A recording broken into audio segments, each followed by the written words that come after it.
Okay, well, I'm going to go ahead and get started. So, welcome everyone. I'm happy to see you guys here. My name is Kim Samaki, and I am an Associate Course Director for Interpersonal Communication. I also teach public speaking. I'm going to be presenting the go-to trainings this month. Just want to make sure again that all of you guys can hear me.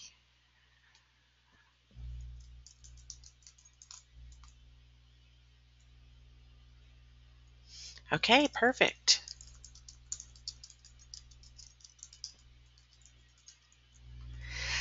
All right, let's see. So let me go ahead and introduce the other instructors.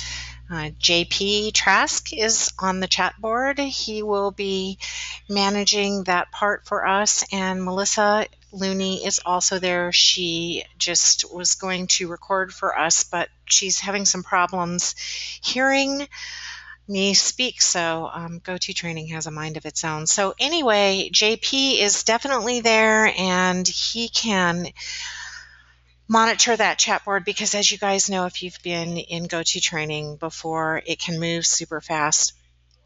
I do try to go back and read the comments and respond, but just in case, he's my backup man. So let's go ahead and get started. If I can get my screen to advance, that would be good. Or not. There it goes. Okay, well, speaking of a mind of its own. Okay, so y'all should be able to see my screen, and you also should be able to view your control panel. I'm going to review those. Oh gosh, it's just not doing anything I want it to do today. There it is. I'm going to go ahead and review the control panel quickly, just in case there are some of you who have not been in go-to training before. So if you click on the M here, the arrow, if you want to hide your control panel, you can do that. O is for your microphone. When the microphone is gray, it means that it is muted, and when it is green, it means that it is unmuted. So right now I have everyone muted, not because I don't want to hear from you, because I do, and I'm probably going to be begging you to talk to me during this session, but I am trying to do the best I can to block out any background noise. So that's why I keep everyone muted. When you do want to speak, if you can please click on this little icon here and raise your hand, I will be thrilled actually to unmute you. This section gives you the attendee list who is joining us today in go-to training. S tells you whether you are here through mic and speakers or phone, but everyone is actually here through mic and speakers, so we don't really need to tend to that. And obviously you all have found the chat board down there, so feel free to use that and talk to one another. That's what it's there for, just in case you aren't able to actually unmute and speak. For some reason, this is really going slow advancing my slides, so I'm not really sure what that's all about. But bear with me. Looks like that's going to be the pattern for the day. So here's today's agenda. I'm going to give you a course overview, what this course basically is about. We'll talk about a little bit of the material from chapters 1 and 2, and then we'll have some closing thoughts and time for questions. Know that I do not cover every bold print concept that is in your textbook. I pick out a few to highlight and generally just share those with you. But if there is anything that I am not covering that you do have questions about or that you would like to discuss, please feel free to bring that up. Just because we set an agenda doesn't mean that we can't talk about other things. Absolutely. So here are the basics for interpersonal communication. The first thing that you need to do, that I hope that you've done already, is download your textbook. That is in FSO in PDF format. And if anyone has any problems, please let me know. But so far, it seems like that is pretty simple, and nobody generally contacts with any problems in doing that. And so if you have not done that, you need to do that right away, because you do have a discussion board initial post deadline tonight at 11:59 p.m. Eastern Standard Time. However, we do have a kind of a loophole, if you will, or a go around for that, because sometimes life tends to get in the way of our best intentions. If you happen to miss that deadline tonight, you can respond to at least 2 of your classmates prior to Sunday. So that would mean you still need to post your initial post and then respond to at least 2 of your classmates by the Sunday deadline, and there will be no point deductions for being late on the initial post. Okay? Assignments are due Sunday at 11:59 p.m. Eastern Standard Time. Everything is on Eastern Standard Time, just in case you're in a far, far away land and on a different time zone, which many of our students are. And late assignments are not accepted, so please be really sure that if you have questions, that you ask myself or JP at least a few days in advance, because if you contact us at 10 o'clock on Sunday evening in panic mode because you're not sure about what to do for your assignment, there's probably about a 99.99% chance we're not going to be able to help you. Okay? So please give us time to respond to you properly and help you to succeed. That's what we're here to do. Okay, so now you should be seeing in front of you the purpose of this course. And so I've so neatly written here that the purpose of this course is to demonstrate the importance of effective interpersonal communication skills in all aspects of your life. And that sounds great to those of us who eat, sleep, and breathe this stuff, but I would like for you to tell me why you think you need this course or how you think it can help you. Anybody? Why might you need this course, or how can it help you?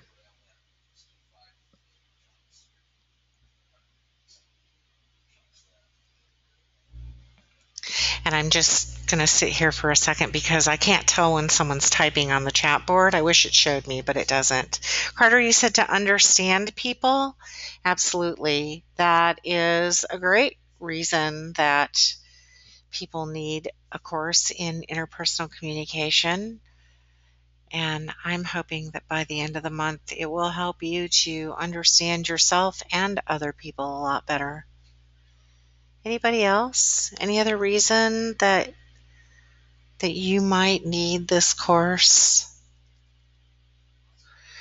Richard says to know how to actually speak to people in public without coming across as a weirdo. Okay, thank you, Richard. Well, I don't know about the weirdo part, but sometimes we just really don't know exactly how to speak effectively or clearly to people, both in public and in private. So everything that we have going on in this course is designed to help you to apply this information to both your personal and professional lives.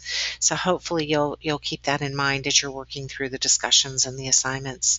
Matthew says it's important to understand the different ways that people communicate and relate information, because everyone is a little different, and relating to others is an important part of advancing in any field. And that is so absolutely true. And we're going to talk about shared meaning several times during this class, but that's kind of one of the things that you're alluding to, Matthew, is that all of us have different frames of reference. All of us have different life experiences. And then we go out into the world and mix and mingle with all these other people, and we just expect them to understand us. But that's really kind of a silly notion, isn't it? Because they don't necessarily understand. So thank you guys for that, for your contributions. I'm not sure why now my happy little slides are going backwards. I'm just having a heck of a time today with my slides. So let's see if I can make this happen. Oh, sorry about that, guys. Okay, so here is an overview of the topics that we're going to be covering this week. Week 1, you see there, we will be talking about communication basics and self. That's what I'll be going over today, and that's what hopefully you have read about or intend to read about very soon. Week 2 is perception and communication competence. Week 3 is verbal and nonverbal communication and interpersonal influence. And week 4 is listening and conflict. So the book is very concise. The book was actually written by our team, and so we were able to customize the information that we wanted in there specific to our Full Sail students. And so it's not 20-page chapters. For those of you that have taken a look, you've already noticed I think the whole book maybe is 60 pages long. So it's not a lot of reading, and it is easy reading. So please don't avoid doing that, because it is really helpful in you understanding the information and material in this course and how to apply it. And I'm not able to advance. I'll just wait a minute and see if it does it on its own. And great. Okay, so now that I've told you a little bit about the course and the expectations, I would love for you to share a little bit more about you and maybe let us know, I don't know, where you're from, where you live, your degree program. And I always also like to hear your expectations from us and this course.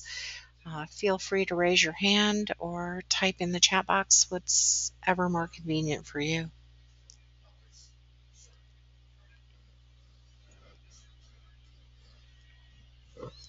So far, nobody wants to raise their hand. Oh, yay, Matthew. I appreciate that. I'm going to unmute you. Okay. Matthew, I think there you go. You had yourself muted as well. Go ahead. Sorry, that was a holdover from back. We used to do more talking in these classes. Hi, Kim. I'm Matt. Hi, everyone. I'm in St. Louis, Missouri. um, I'm a animation major, um, obviously online. I actually already have a bachelor's degree in communication, so this class and some others that we've had are kind of in my wheelhouse already. I really enjoy these classes. I enjoy talking more about different personality types and how people relate to each other. So I'm always looking forward to classes like this. Fun stuff. It's always so nice for us to have somebody who's looking forward to it, because a lot of times people aren't. So, yeah, Matthew, you and I have, I believe, spoken about this before, and I'm happy that you're joining us in the GoTo trainings and can contribute more of your communication background and your thoughts and insights. That's awesome. Thank you. Okay, I am going to mute you again.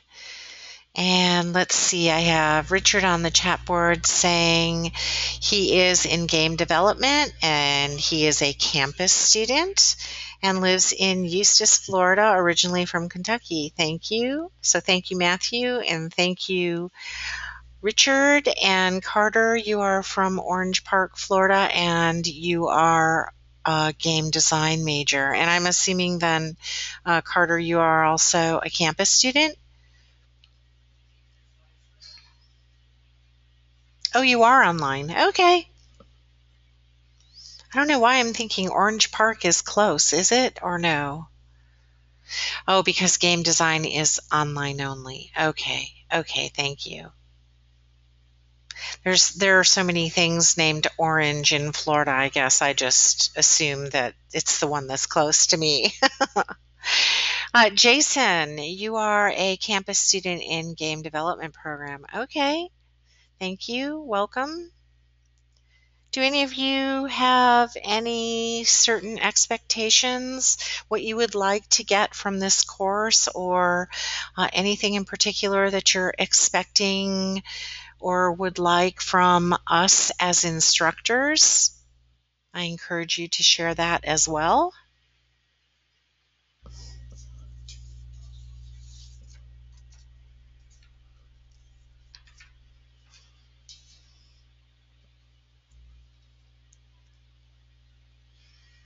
Don't see any chatting going on there. Come on, guys. You know you have expectations in your head. You're just not saying them out loud, right?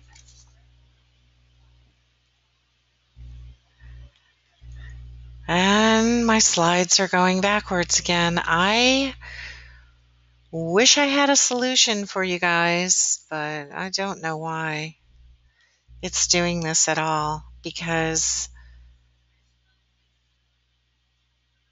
Carter, you would like us to give good examples to work assignments. We can certainly do that. Actually, I believe that it says in the different assignments that if you would ever like a particular example, a student example, we're more than happy to send those to you. So we do have 3 options available every week for the discussions and for the assignments. Once you've chosen the assignment option that is most appealing to you, just let us know and we would be more than happy to send you a student example. Okay. Well, certainly stop me if you guys have anything else. The first thing that we are going to discuss is Chapter 1 about interpersonal communication, and our textbook defines interpersonal communication as a dynamic form of communication between 2 or more people in which messages are exchanged and significantly influence others' thoughts, emotions, behaviors, and relationships. So keep in mind that everyone sends and receives information differently, as Matt was pointing out earlier. And so we really need to start thinking about adjusting our communication accordingly. Matthew, you said feedback is your biggest expectation. Well, don't you worry. We give feedback, pretty specific feedback on every assignment and discussion, but if it is never specific, not never, if it is ever not specific enough, please let us know and we are more than happy to break it down a little bit more for you. Okay, so before we delve into this material a little bit deeper, I want you to consider this scenario. If 2 or more people are in a room and are aware of each other's existence, is it possible to not communicate?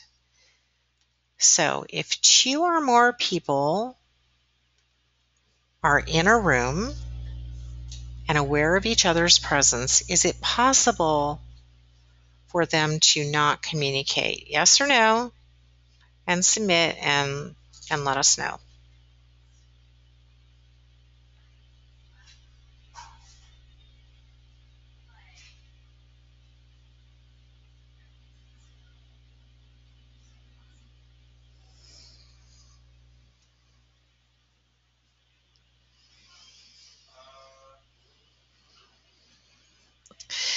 Okay, so let's see what you guys have here. So if two or more people are in a room and are aware of each other's presence, okay, of each other's presence, is it possible for no communication to take place? And 80% of you said yes. It is possible that no communication will take place, and 20% said no. So now I want to hear from you a little bit more about what you're thinking there when you answered that question.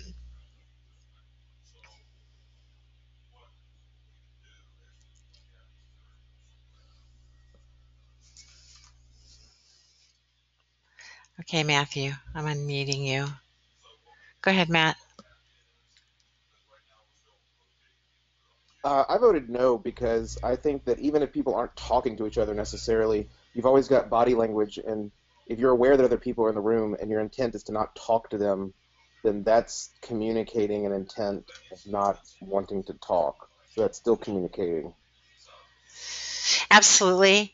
I agree with you totally on that. And so now I would like to see if the people who answered yes, which would basically disagree with what you're saying, what were you thinking, and what do you have to add or uh, counter as far as what Matthew's saying?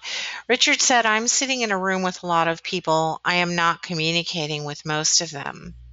Okay, Richard. So what Matthew is saying, though, is you can be sitting in the room with a lot of people, but if you take into consideration your body language and non-verbal communication, aren't you still communicating something to them just by virtue of not communicating with them? In other words, if I'm in the same room with you and I'm sitting next to you and I turn my back to you, doesn't that communicate something to you? Or I just might sit right next to you and not look your way. Does that communicate something to you?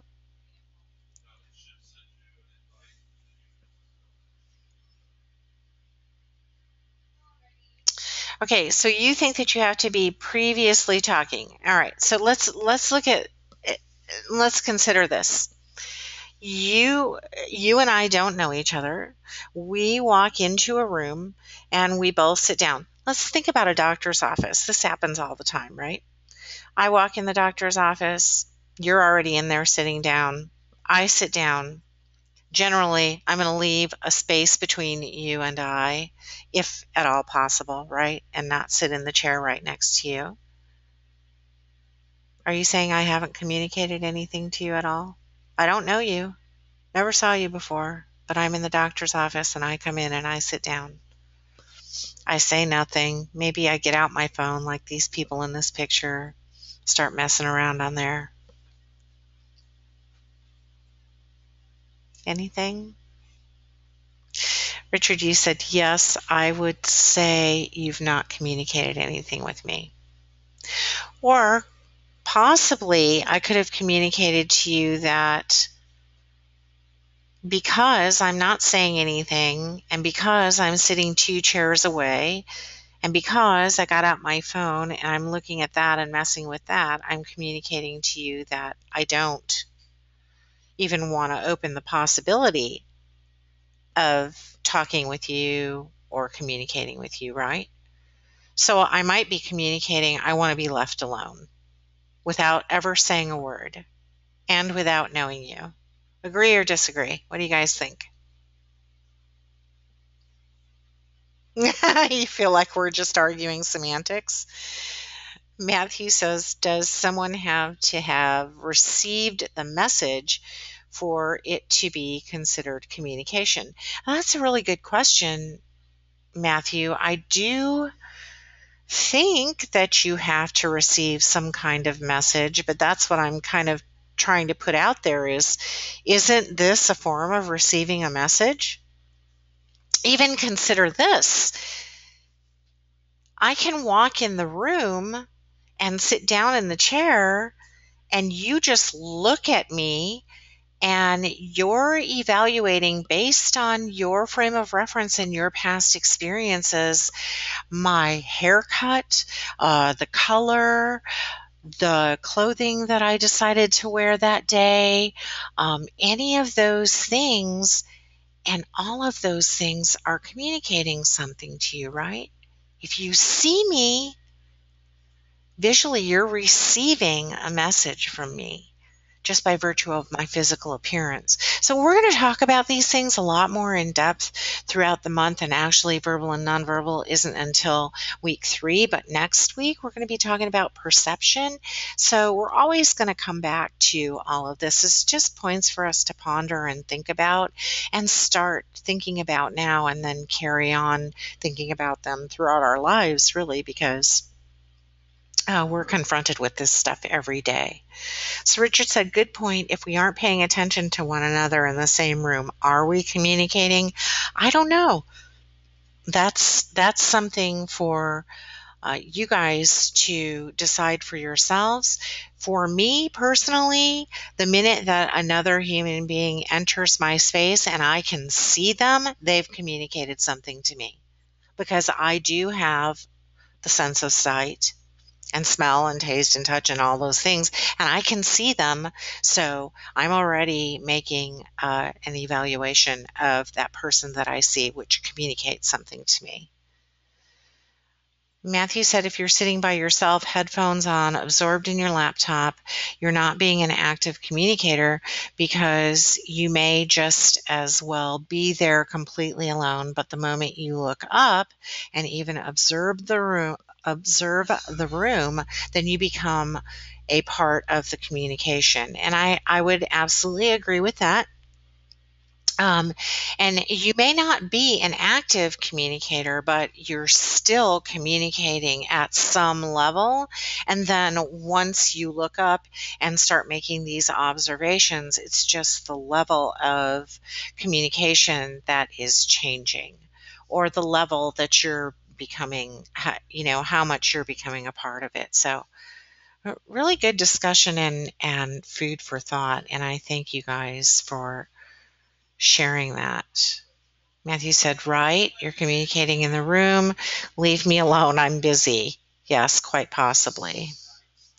And my slides are going crazy again.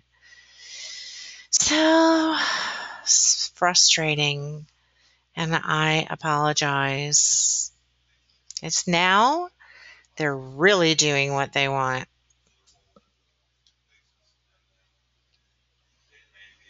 And going all the way to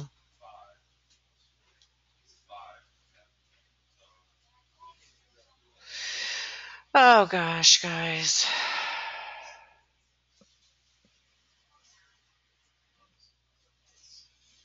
Yeah, it's not even letting me go back.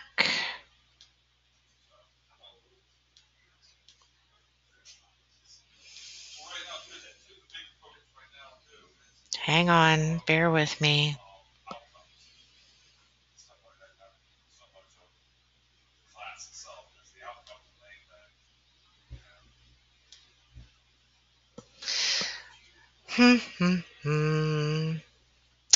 Well, I'm going to go ahead and start talking about the next point, and hopefully at some point this little hand is going to get off pause and let me do what I need to do.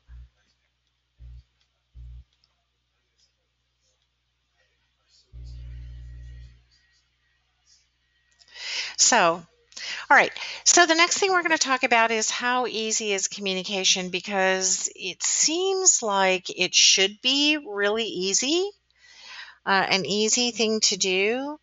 And so I would like for you to start thinking about what might make it easy or difficult, and just maybe share those things with me, what might make communication easy or difficult, and what you think the key to effective communication is, while I try again to get these slides to go where I want them to go.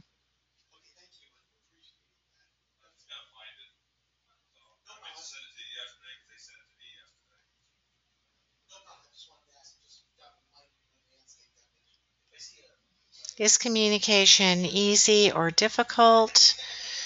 What makes it that way?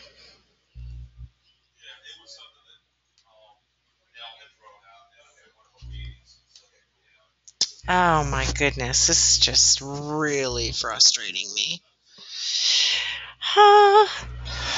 Deep breath. Easy or difficult, guys?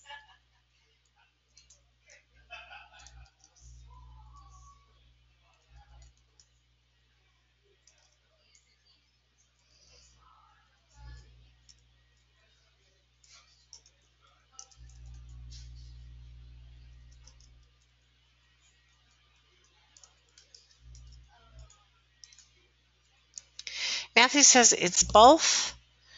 Unintentional communication happens all of the time and it's easy.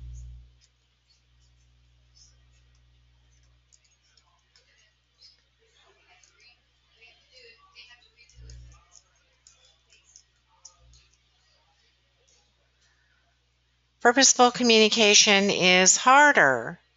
Okay, can you maybe explain that a little further for us, Matthew?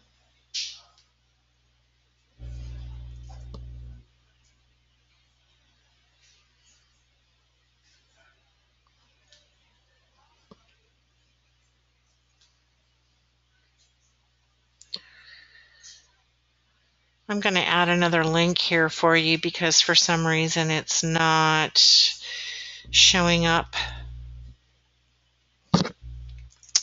Because in a second I'm going to have you take a look at this.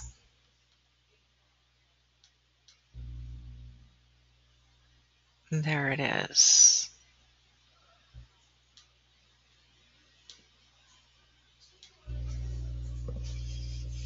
Okay, let's see. Got some answers here. Matthew, you said because there are barriers, language, generation gaps, expertise differences. Absolutely, all good points. Dennis said it depends. It's easy if you don't concern yourself with judgment, worrying about what you say. Well, that's an interesting perspective, Dennis. So you think it's easier to communicate if you're not being judged by people? Jason says, I think communication can be difficult when you find yourself in an awkward situation. I completely agree that being in an awkward situation can make it a lot more difficult. Carter, you said, I would say difficult because people are used to communicating through media instead of in person, but easy because people can use that media. And that's also a really interesting thing for you to bring up, Carter, because it is like communicating through media does, for me, make our lives so much easier and better. And I know a lot of people don't like or dislike Facebook, and I absolutely love it because I look at it as a way for me to stay in touch with so many people that I otherwise would probably have lost contact with a long time ago. And in fact, sadly, about 3 or 4 weeks ago, one of the girls that I was really good friends with in high school, actually friends with her and her twin sister, we grew up together, and her sister married one of our family friends, but we wouldn't have any contact if it weren't for Facebook. Well, unfortunately, their house burned down to the ground, and we found out about that via text through our family. And then we were able to go on to Facebook and share with so many other people and begin a GoFundMe account where all of us were able to instantly pitch in and raise $8,000 to help them. So media can be an amazing, amazing tool for us to be able to communicate with one another, but it can also be very negative in a lot of ways because we don't have that nonverbal aspect a lot of times, and we can't read the other person's emotions. So again, we'll talk about that a lot more when we get to nonverbal communication. And I think that uh, being face to face absolutely changes everything. So, for all of the reasons that all of you mentioned, it can be difficult or it can be easy. So, I added there, if you go into the materials section, you'll see a video called Shared Meaning. What I would like for you to do is to go ahead and click on that. I want you to turn your sound off, watch about a minute of that, and then come back and discuss with me what you think that video was all about.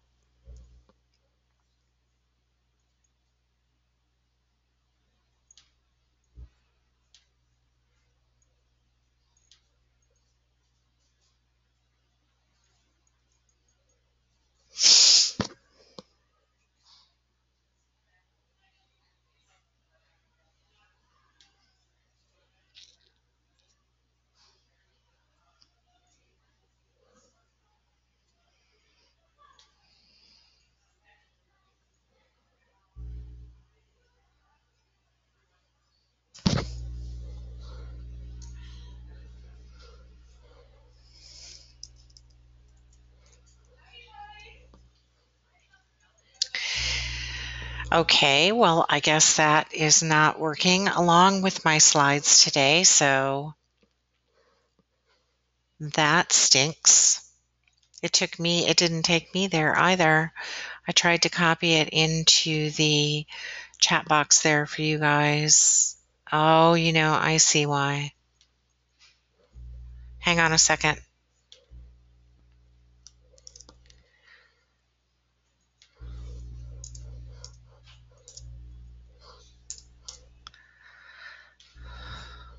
Let's try this one and see if it works. Yes.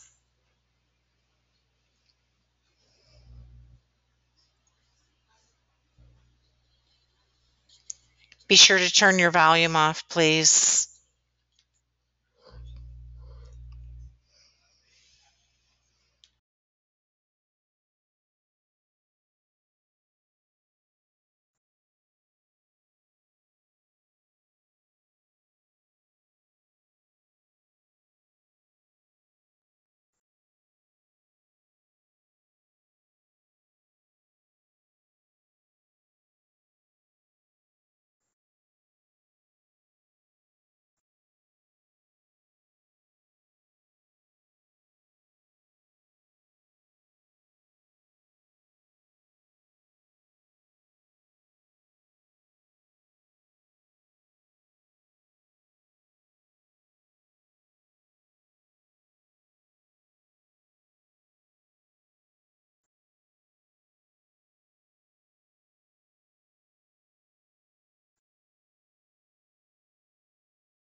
Okay, so I just wanted you to watch like a minute of that with the volume off, so everybody should be good now.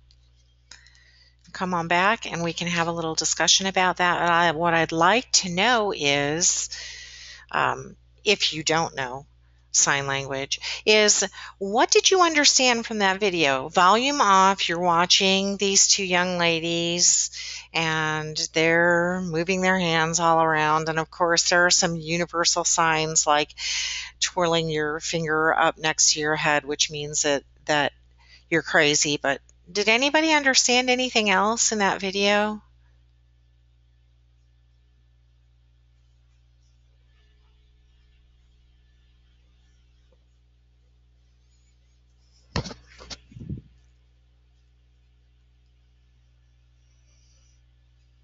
Richard, you said you read the description. And Matthew, you said they made their hand into a phone that looked like call me. Yes, that's another one of those gestures that we make, like that we understand when we say okay or crazy or call me. Anything else?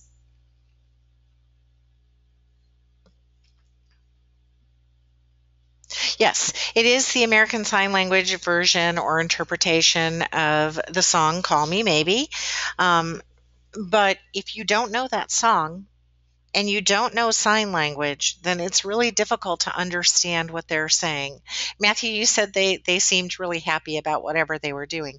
Okay, so there's another universal um, gesture or facial expression in our case, and that's the smiling that they're doing while they're presenting this. But I think this is a really good representation of just how much and how little we actually do understand when we're communicating with other people. So it seems like it should be easy and it seems like we should be able to understand everything that someone's saying. But in reality, how much do we really understand? Because they're actually speaking a different language. But if you think about it, we all speak English, but that doesn't necessarily mean that we all understand each other. So, just the other day after dinner, I was having a conversation with my son, and I said to him, I asked him if he would empty the dishwasher. And I went into this big spiel to him about, after all, I cooked and I scrubbed all the pots, and as I was putting away these leftover biscuits in a container, I said, "See, I'm even putting the leftovers up." And he said, "Well, that's because you're the woman." And I stopped in my tracks and I said, "You did not just say that." And he started laughing and he said, "No, no, no, no, no. That's not what I meant. I meant it like when you say, you're the man, like that. You're the woman, like, it's because you're so awesome, right?" How hard could that be? But I totally misinterpreted that. Richard, you said it sounds like backpedaling to you. Quite possibly could have been. But it's a really good example. And I told him, "Oh my God, I'm going to use this in my go-to trainings because this is such a good example for what I'm trying to say. That it just isn't simple and it happens all of the time, right?" So shared meaning is really the foundation of clear communication. So there are different models of communication, and I'm going to briefly discuss these, and all of this information is in your chapter, but I'm going to just briefly go over them just so that you have a foundation. And those three models are linear, interactive, and transactional. And I'm going backwards again. Goodness gracious, can this just work for me? Okay, so the linear model helps us, if you imagine where one person sends a message and it gets there as intended without distractions, interruptions, or noise. So this model is the oldest and most simplistic, and it doesn't really adequately depict the bulk of our interactions that take place these days. But maybe a good example of this might be a speech. So the message is created and delivered as intended, and nothing changes it along the way. So some think that text messages and emails fit this category, but you have to be really careful about that. It's kind of debatable, especially nowadays. For those of you that have the iPhone and the dot, dot, dot, we can see while someone is texting to respond to us. So that changes everything. Oh, this is just so frustrating. Okay. The next model is similar to the linear model, and that's the interactive model.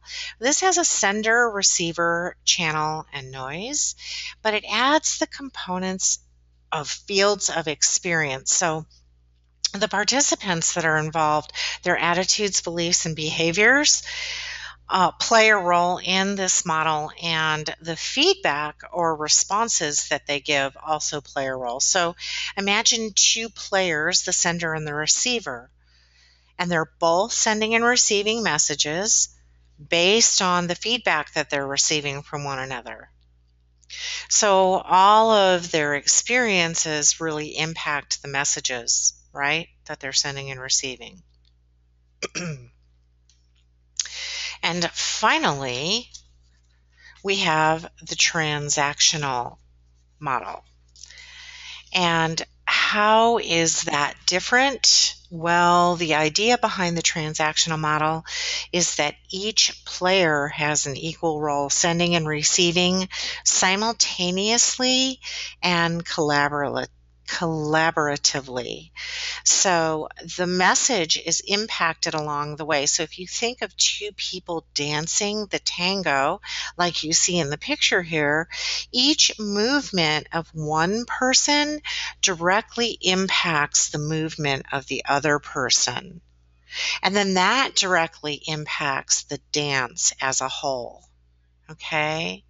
The same way that each communicator and the messages he or she sends throughout the interaction, whether they're verbal or nonverbal, influence both the details of the interaction and the outcome of the interaction.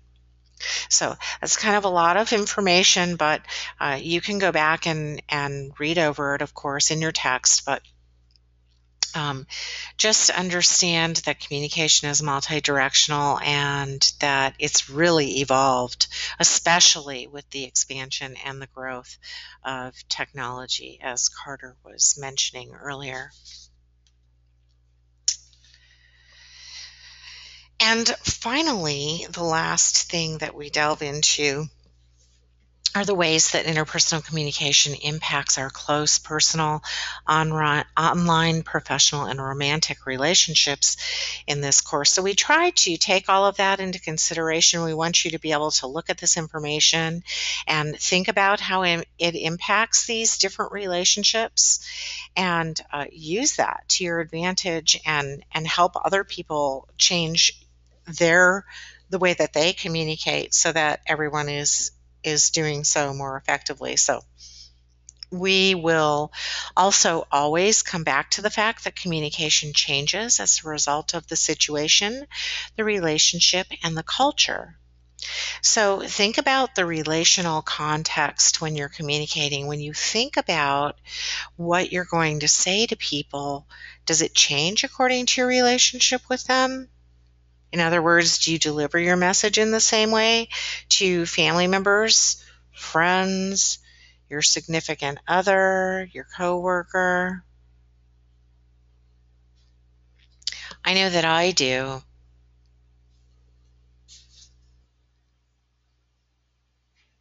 Oh, you guys are saying that you don't see the dancers and it's the shared meaning slide saying the screen freeze must be on. I don't know what is happening. Are you seeing a different screen now?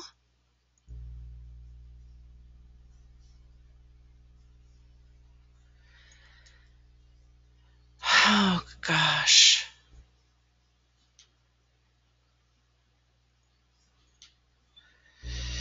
Okay, let me see if I escape the slides, if it will let me escape these slides.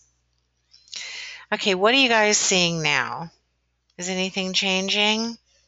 This has just been, my cursor isn't even moving. This has just been the most challenging go-to training ever.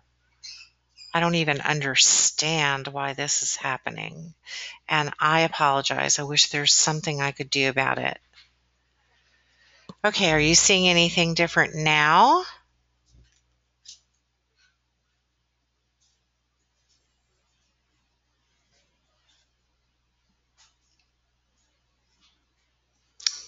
Help! I don't know how to make it. I mean, I escaped out of my PDF and I tried to start it over again. I don't know what else to do. Yeah, go-to training can be wacky.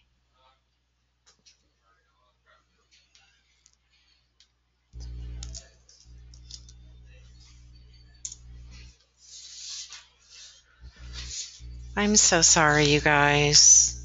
Gosh, so frustrating. Okay, well, I am going to, well, yeah, I mean, if I log out and restart, I don't know. If I log out and restart, what is going to happen to our archive recording? Because if I log out, it's going to stop everything, right?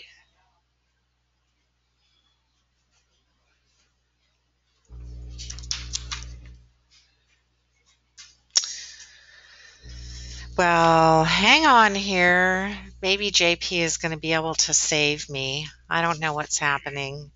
Maybe.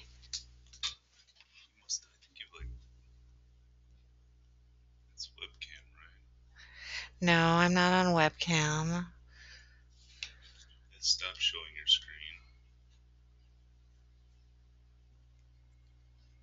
Now it should show your screen again. Now it's back to Quest. Now you're eating up here. Now it's switching. Are they seeing it though? No, I am. So they must be.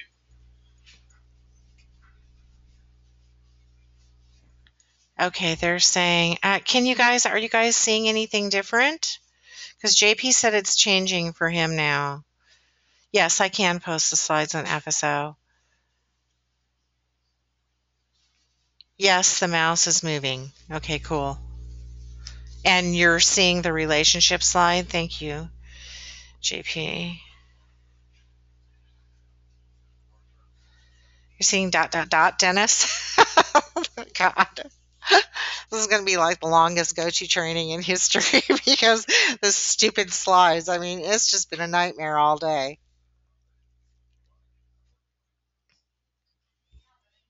Yes, you see it now. I don't know if I can get it to advance. It just did. It's advancing. Okay. All right. Does anybody have any questions about chapter 1? Wow. It's kind of exhausting.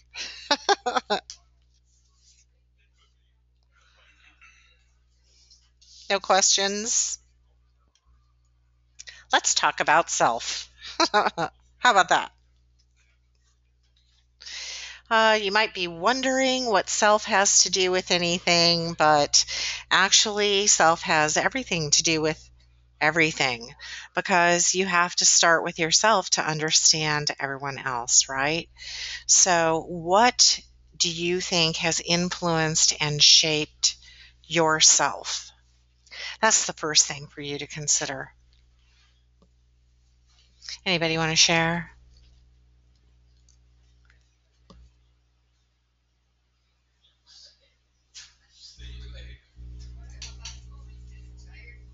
Your experiences, can you be a little more specific, Richard, or anyone else? Genetics, family, life experiences, upbringing, environment, absolutely all of those things. Economic status, geography, where you were raised, your education level, your gender, right? Your friends. your teachers, lots and lots of things. Your religious background, or maybe you don't have any that you engage in, even that influences you. So there are lots and lots of things that influence and shape yourself. So in the materials section, I have placed a very short 30-second clip from the movie The Help. If you guys can go there and watch that and then come on back.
Okay, it looks like you guys are done. Yeah, that was just a 30-second clip.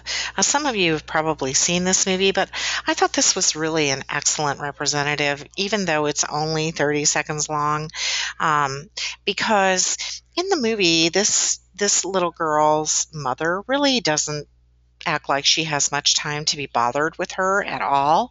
So her nanny tells her every day how kind and beautiful and wonderful she is. And this really makes a huge difference in shaping who this little girl becomes. And you really notice it later on in the movie. So that's just food for thought.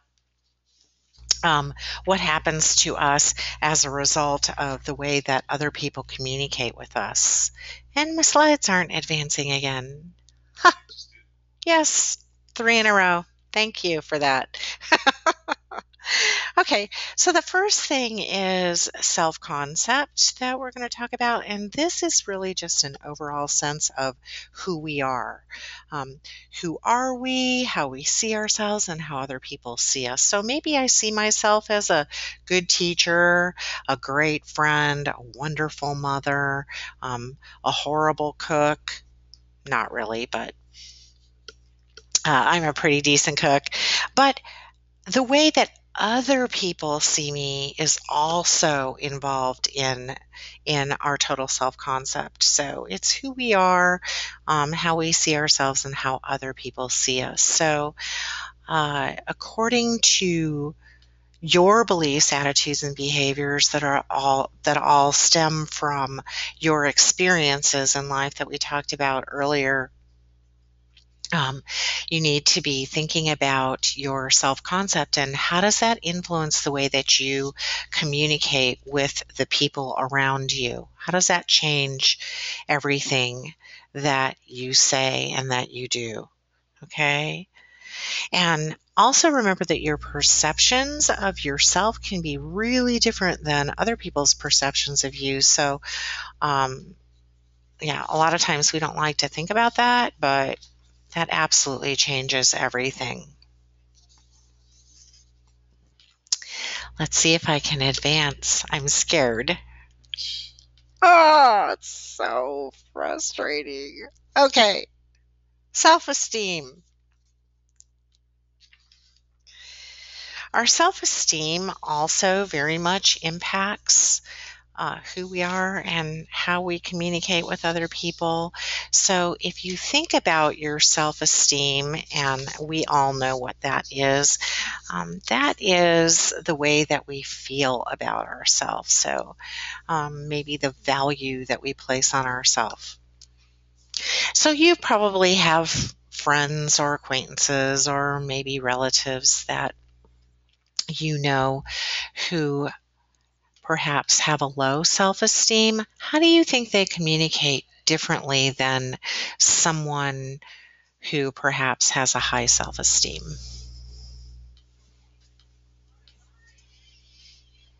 Anyone?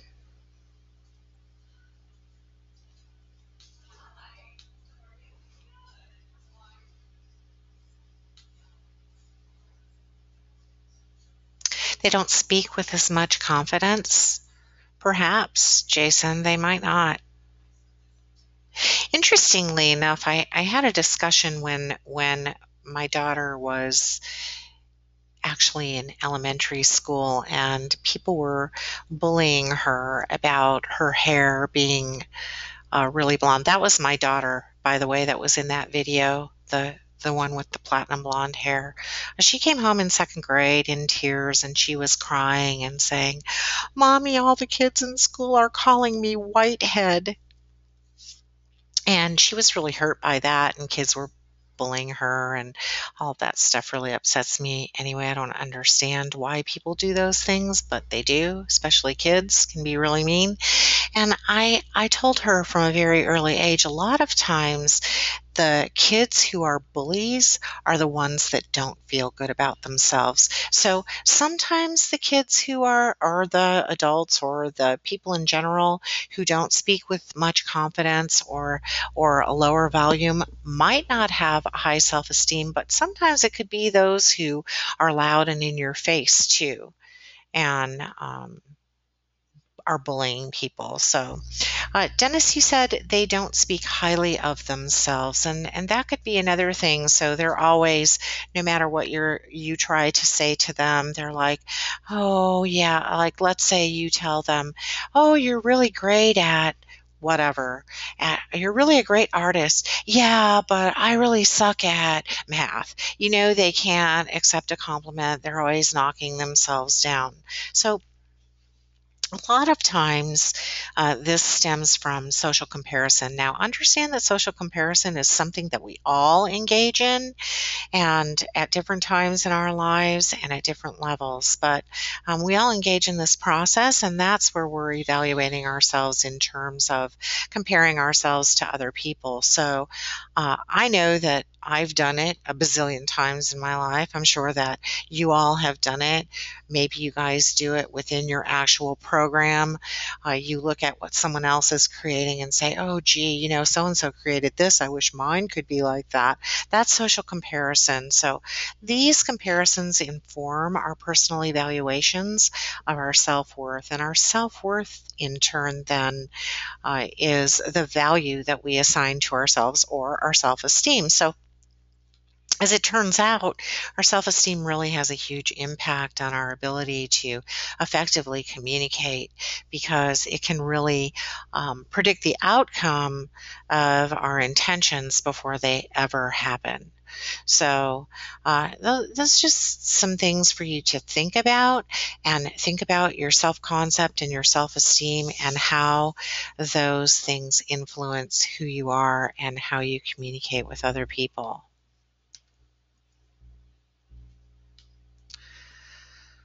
And we'll see. It's doing it again.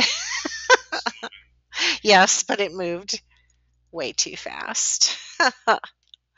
3 slides and in the wrong direction. I just don't understand. Arrows. Will the arrows advance the slides? Maybe it's that setup you have. Did it move it 3 slides? It's moving it. Are you guys seeing it moving? Yeah, it's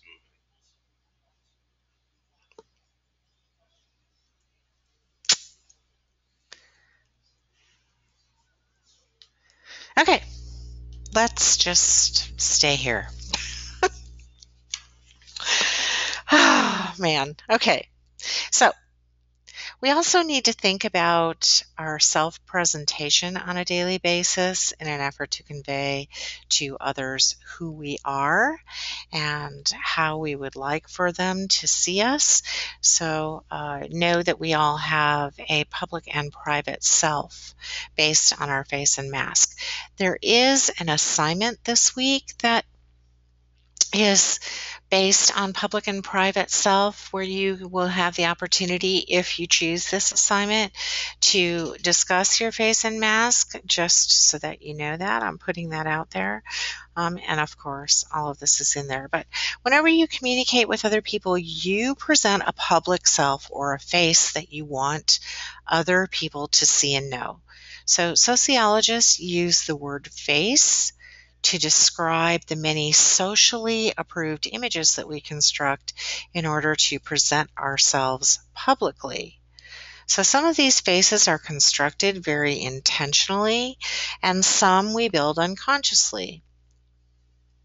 Sometimes we don't even realize that we've constructed a face until we accidentally reveal that different face to someone else. So face is something we create and present through our communication.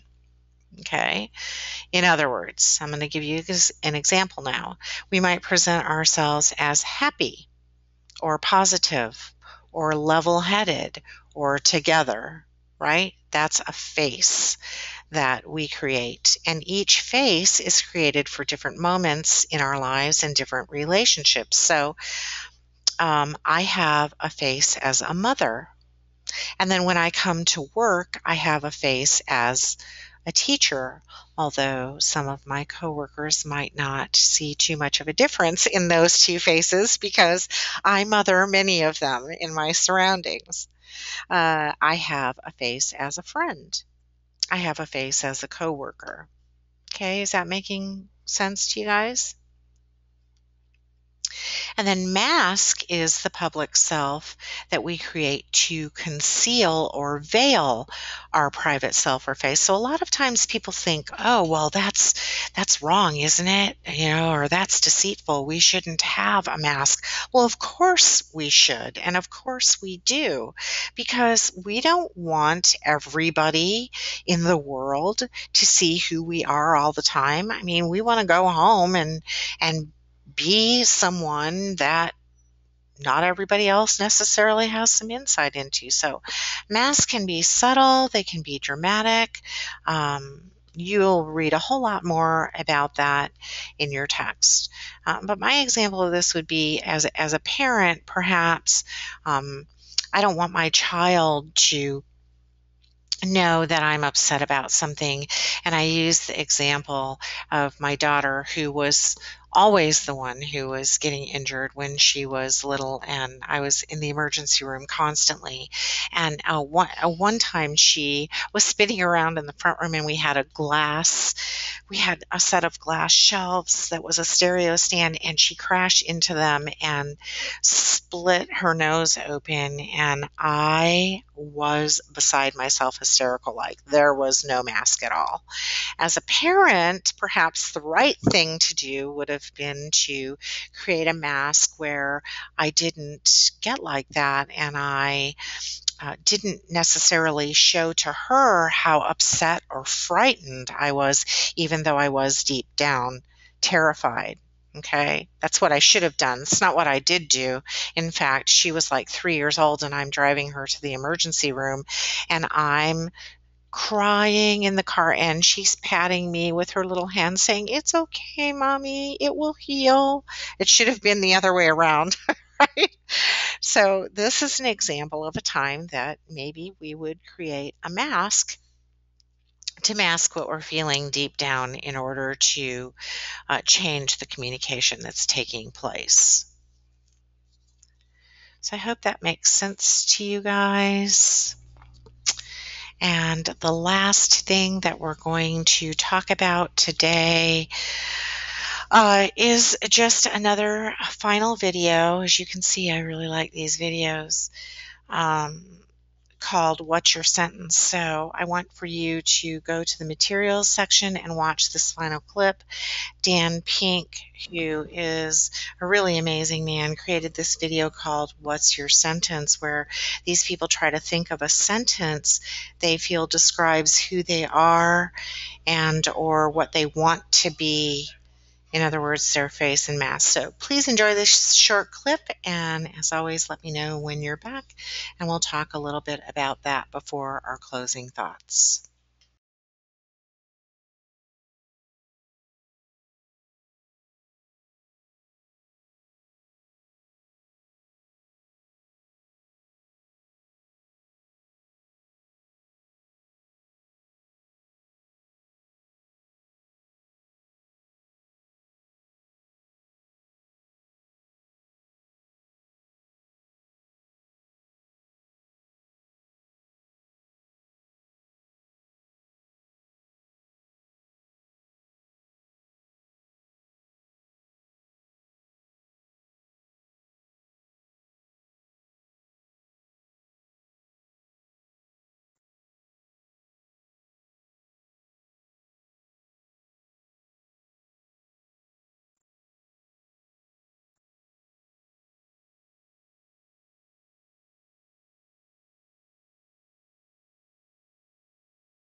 Okay, it looks like you guys are coming back. You should be finished with that video. So I would love for you to share your thoughts or your sentence if you were thinking of one as you watch that video. Anyone?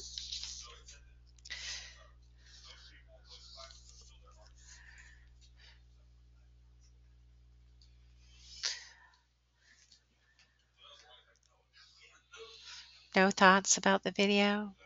We actually, about a year ago, we had someone who volunteered to create a What's Your Sentence video with the students that were in IPC that month, and it was so awesome, and I loved it because it was our Full Sail What's Your Sentence, but for some reason the link is gone, and I tried to contact the student who created it, but I haven't heard anything. She's probably long since graduated. Matthew, you said, is this sentence supposed to be your eulogy? I guess you could think of that as your eulogy if you wanted, but I was thinking more like along the lines of what you feel like one sentence that you feel maybe really describes who you are or who you want to be or what you want to achieve or, your mark you want to make on the world, any of those things. But I just think it's a nice way for us to sum up after talking about self and self-esteem and face and mask and all of those things. Just a nice way to wrap it up. So maybe if you guys think of a sentence, you'll come back and share with us. Oh, gosh.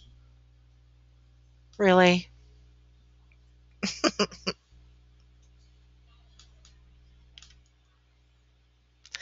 Okay, I'm just going to go ahead and stay on the recap because the slides are obviously not cooperating today. So this is what we covered. Chapters 1 and 2 and the course guidelines. Please contact JP or I. Your instructors are here to help you. That's what we do. That's what our job, and we're happy to do that. We want to see you succeed. So remember that your initial discussion posts are due by 11:59 p.m. this evening. But if for some reason life gets in the way and you can't make that happen, remember that you do have the option to go ahead and still post your initial discussion post and respond to at least 2 of your classmates, and then you will not lose any points for posting late. Next week, we will be back here on Wednesday again at 2 o'clock, and we will be discussing perception and communication competence. So please read those chapters. Let us know if you have any questions, and absolutely if you have anything that you want us to talk about in the next go-to training, you can always email us ahead of time, and we will be more than happy to work that in. So that's all we have for you guys today. Is there anything else that any of you have that you would like to ask or share? Anything at all?